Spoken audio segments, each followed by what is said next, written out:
Winter का समय है और क्रिसमस भी पास है। इस साल मैंने अपने फ्रेंडों से मिलने का प्लान किया था और मेरे जो फ्रेंड्स थे वो सिटी से काफ़ी दूर रहते थे।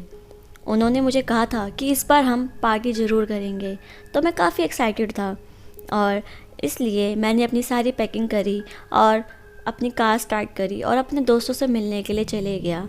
ये मेरा फ़र्स्ट टाइम था कि मैं अकेले अपनी खुद की कार से इतनी दूर जा रहा था।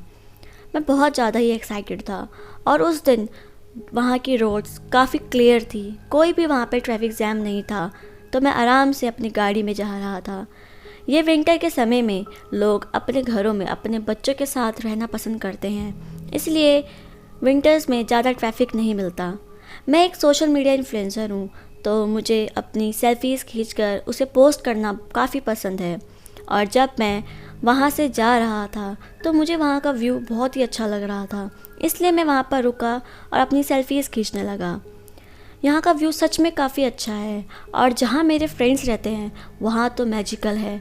मुझे वहाँ टाइम स्पेंड करना काफ़ी पसंद था और अब शाम के 6 बज चुके थे। मैं अभी भी ड्राइविंग ही कर रहा था और अब स्नोफॉल भी स्टार्ट हो चुकी थी और सड़कों पर बर्फ़ की मोटी मोटी परतें जम गई थी, जिसकी वजह से मुझे कार चलाने में काफ़ी दिक्कत हो रही थी। और जब मैं ऊंचाई पर अपनी गाड़ी चला रहा था तो मेरी गाड़ी काफ़ी स्लो हो गई थी, जिसकी वजह से मुझे गाड़ी चलाने में फ़ोर्स लगाना पड़ रहा था। अब मुझे टेंशन होने लगी थी क्योंकि अंधेरा होने लग गया था और मुझे अपने दोस्तों के पास पहुंचना था।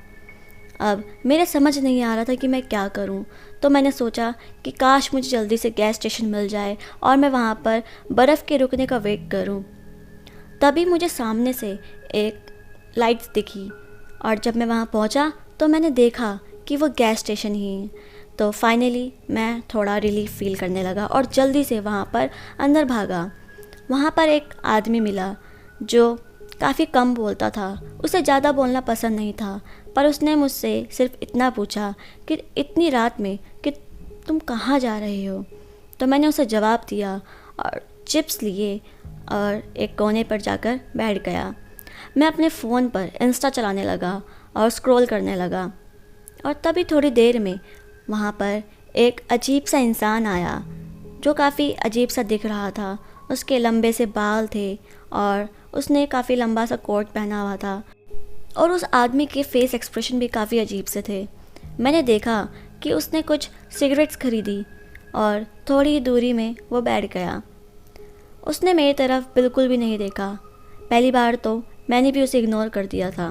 दूसरी बार जब मैंने उसे देखा तो वो सिगरेट्स पी रहा था और वो रूम काफ़ी छोटा सा था, जिसकी वजह से वो धुआं पूरा उस रूम में फैल चुका था।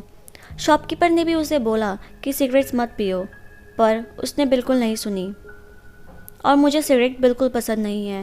मुझे काफ़ी गुस्सा आ रहा था और वो आदमी सिगरेट पे सिगरेट पिए जा रहा था और लंबी लंबी सांसें ले रहा था, जो कि काफ़ी इरिटेटिंग था। मुझे बहुत गुस्सा आने लगा था, तो मैं चिल्लाकर उसे बोलने लगा कि सिगरेट पीना बंद करो। तो उसने मुझे देखा और अपनी आंखें बड़ी करी और उसकी आंखें काफ़ी लाल लग रही थी और तभी उसने स्माइल करी, जो कि काफ़ी अजीब सा था।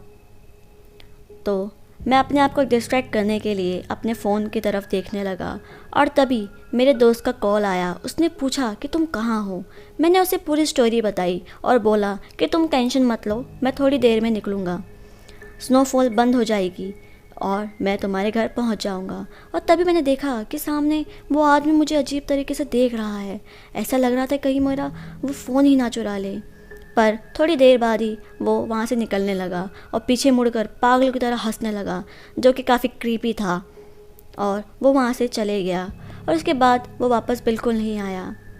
अब रात के 10:30 बज चुके थे, तो मैंने शॉपकीपर को थैंक्स बोला और मैं भी वहाँ से निकल गया। मैंने गाड़ी स्टार्ट करी और आगे चलने लगा और थोड़ी देर बाद ही मुझे लंबी लंबी सांसों की आवाज़ें आने लगी और ये आवाज़ें मुझे काफ़ी फेमिलियर लग रही थी। मैं सोच में पड़ गया कि ये आवाज़ें मैंने कहाँ सुनी थी और तभी मैंने जब अपने रियर व्यू पे देखा तो वो आदमी वहीं मेरे पीछे बैठा हुआ था। शायद मैं अपना कार का गेट बंद करना भूल गया था और वो आदमी तभी वहाँ घुस चुका था। मैंने जल्दी से गाड़ी रोकी और वहाँ से भागने लगा और वो आदमी भी पागलों की तरह मेरे पीछे भागने लगा। उसके हाथ में चाकू था और ऐसा लग रहा था कि आज वो मुझे मार ही डालेगा। मैं जैसे तैसे वहाँ से भागा और वो आदमी पागलों की तरह मेरा पीछे करने लगा। और तभी दूर से मुझे लाइट दिखी और मैं वहाँ पर पागलों की तरह उस गाड़ी के आगे खड़ा हो गया और उसे रोकने लग गया। मैंने उन्हें लिफ्ट के लिए बोला और जब गाड़ी मेरे सामने रुकी तो मैंने देखा कि वो मेरा दोस्त ही है जो मुझे लेने आया था। वो टेंशन में था कि मैं कहाँ रह गया, इसलिए वो मुझे खुद ही लेने आया। उसको देखकर मैं काफ़ी रिलीफ फील कर रहा था। मैं जल्दी से उसकी गाड़ी में घुसा और उसको पूरी स्टोरी बताई। और जब मैं पीछे मुड़कर देख रहा था तो वो आदमी मुझे दूर दूर तक नहीं नज़र आ रहा था। और ये स्टोरी सुनने के बाद मेरे दोस्त ने पुलिस को कॉल करा और उन्हें कंप्लेन करी।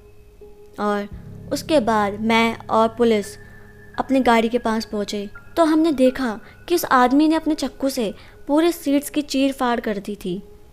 और इसके बाद मैं और मेरे दोस्त अपनी अपनी गाड़ी लेकर उसके घर चले गए और उसके बाद से पुलिस ने इन्वेस्टिगेशन चालू कर दी थी, पर उन्हें वो आदमी कहीं नहीं मिला। और अब मैं सोचता हूँ कि अगर मेरा दोस्त मुझे लेने नहीं आता तो मेरा क्या होता।